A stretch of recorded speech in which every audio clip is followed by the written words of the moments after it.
Welcome to PC Error Detective, and in this video I will show you how to make a group chat on Discord in a simple and easy way. Stay with me till the end, because I will guide you through each step so you can create your own group chat without any confusion. Step 1. Open Discord on your PC or mobile. Make sure you are logged into your account, because you need an active Discord account to create or join any group chat. Step 2. Go to your direct messages section.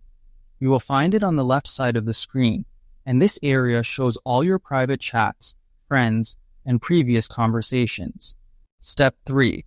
Click on the New Group DM option.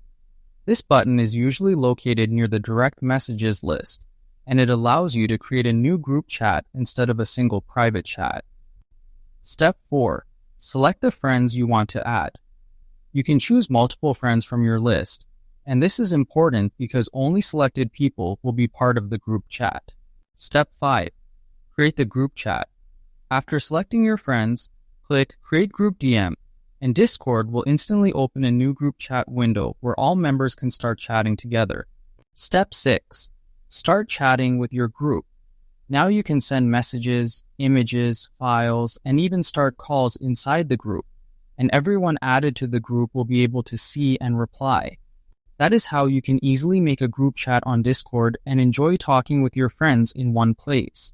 Thank you so much for watching, and please subscribe to PC Error Detective for more helpful tutorials.